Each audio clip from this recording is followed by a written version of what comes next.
estudian la Biblia? ¿O quizás tienes algunas preguntas sin contestar? Pues esto es para ti.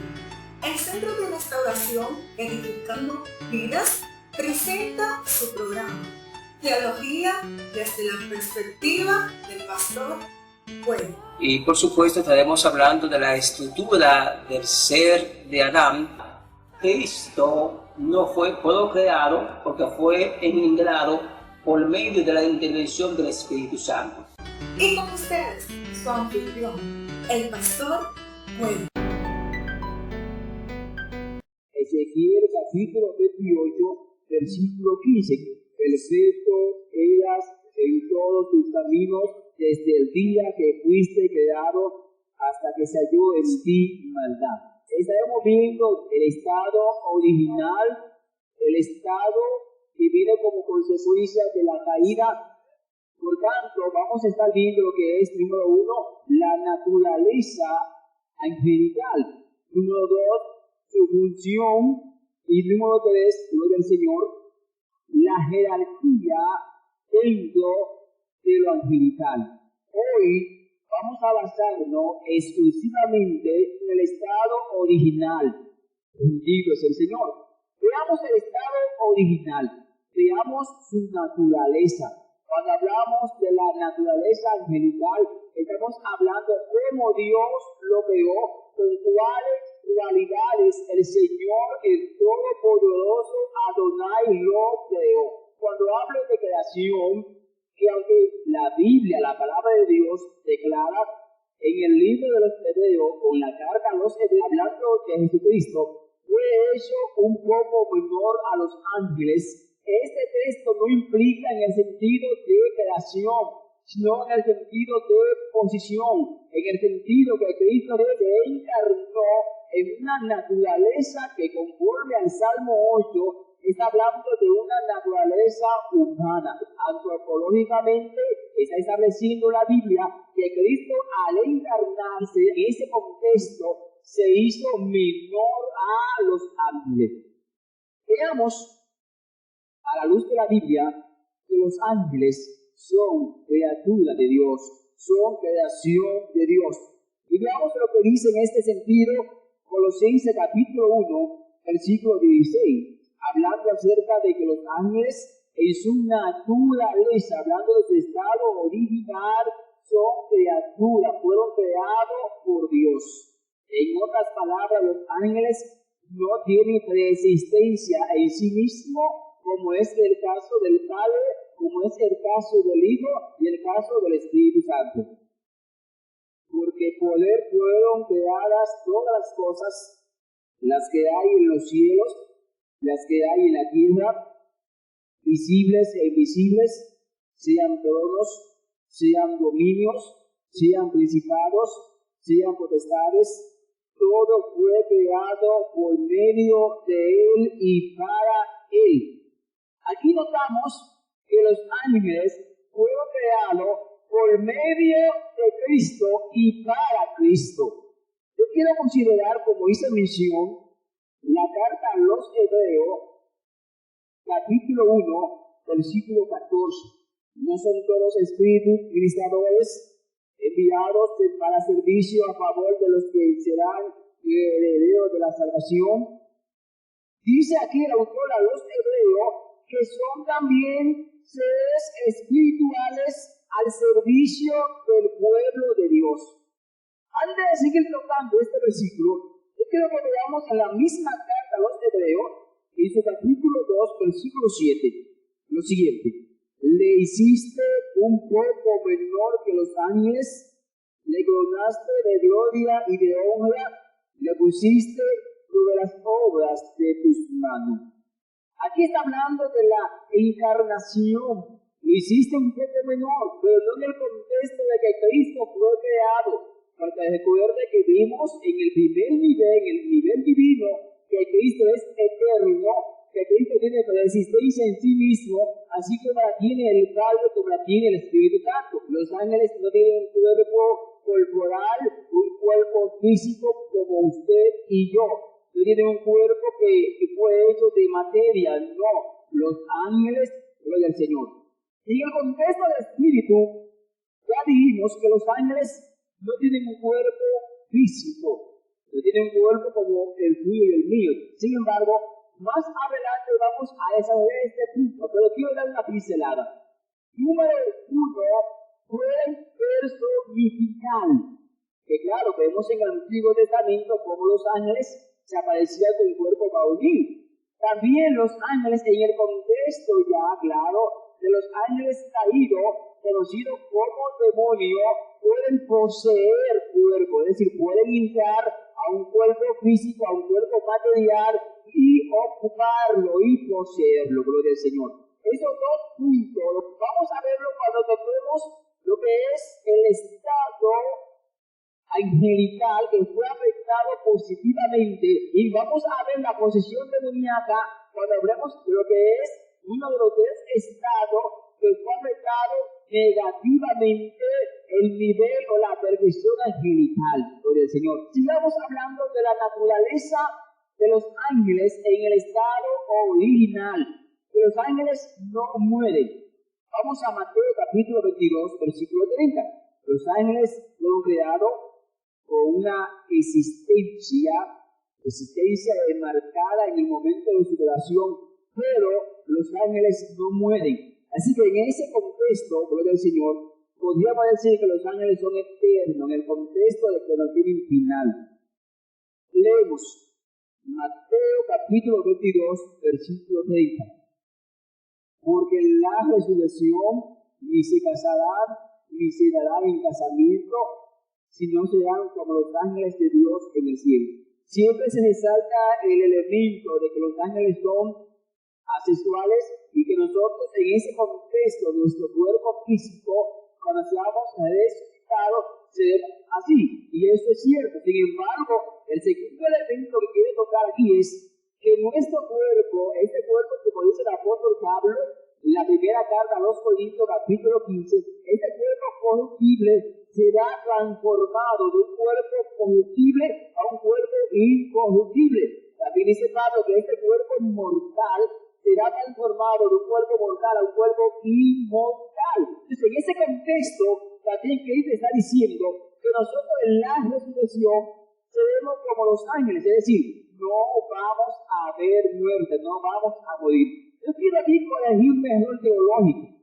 un error exegético, que se hace cuando se menciona la resurrección. Por ejemplo, cuando las personas hacen mención del caso de Lázaro, del hijo de la viuda de Sarepta, del hijo de aquella mujer que había hospedado a Eliseo, de la hija de Jairo, las personas dicen resucitado. Sin embargo, a la luz de la Biblia contemplamos varias verdades que giran alrededor de la resurrección. Número 1, dice el apóstol Pablo a los Corintios, primera carta, capítulo 15, que Cristo es la primicia de la resurrección.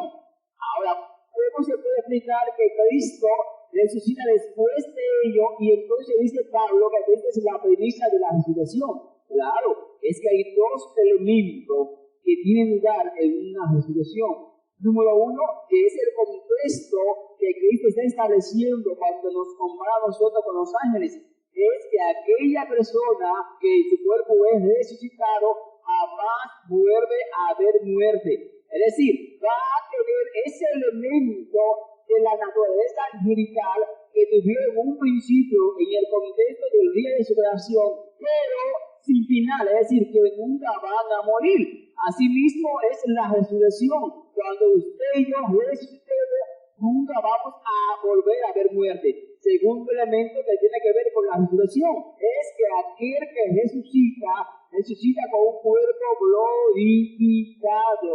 Gloria al Señor.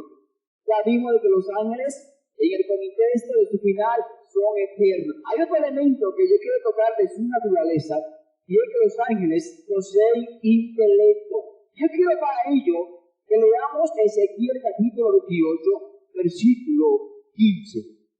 Doy lectura a la altura del versículo 14 en adelante. Tú, querubín grande, protector, yo te puse en el santo monte de Dios. Allí estuviste, en medio de las tinieblas de fuego que paseabas. perfecto eras en todos tus caminos, desde el día que fuiste creado hasta que se halló en ti maldad.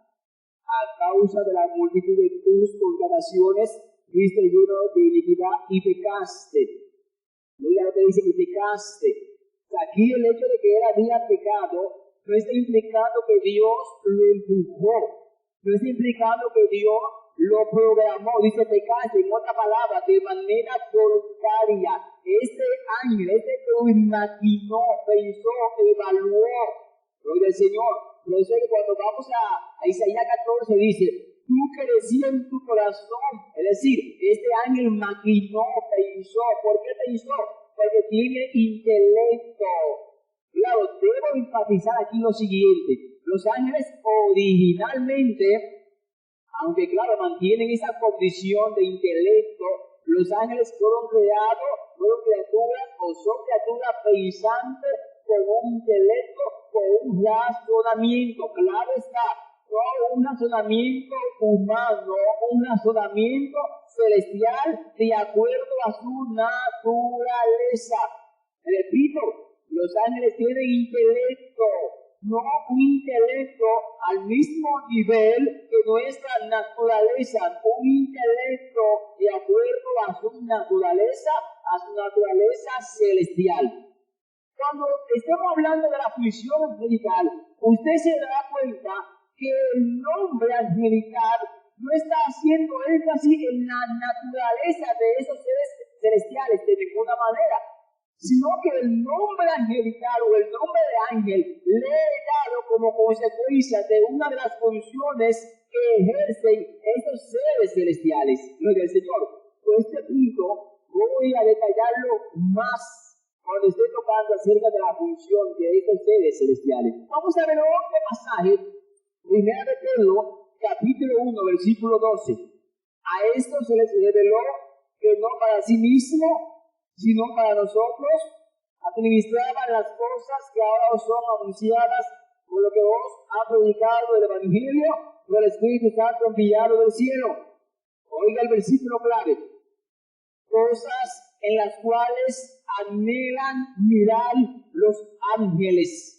Junto de Isaías capítulo 14, Ezequiel capítulo 28, este pasaje también declara que los ángeles en su naturaleza Dios le dio intelecto. Repito, la parte final. Cosas en las cuales anhelan mirar los ángeles. La palabra mirar es desean mirar.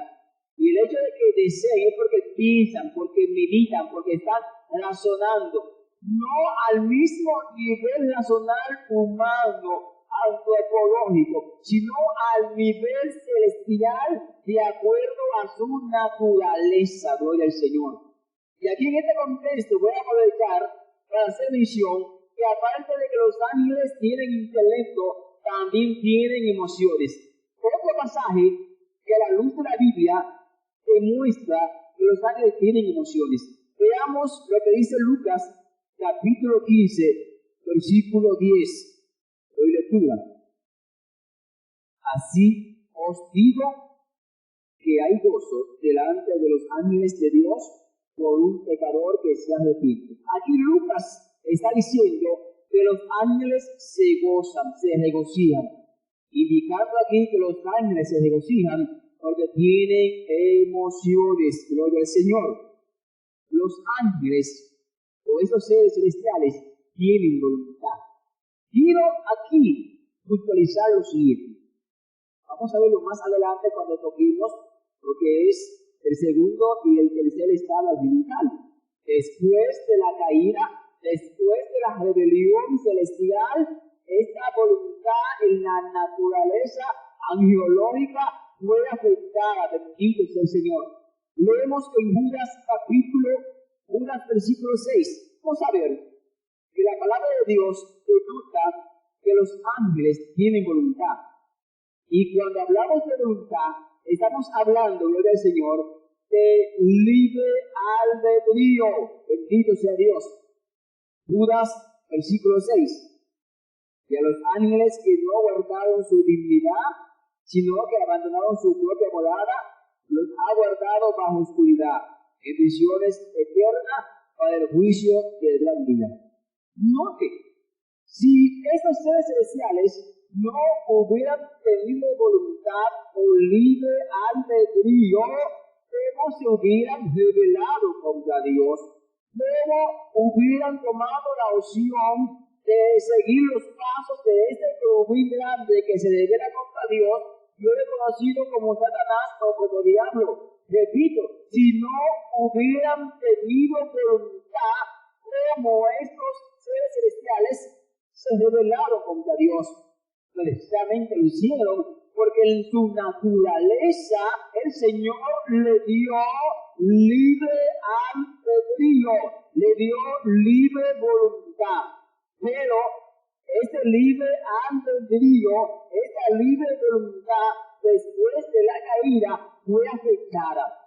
Sin embargo, hoy no lo voy a tocar. Voy a hacer mención del mismo cuando hable del segundo y tercer estado angelical.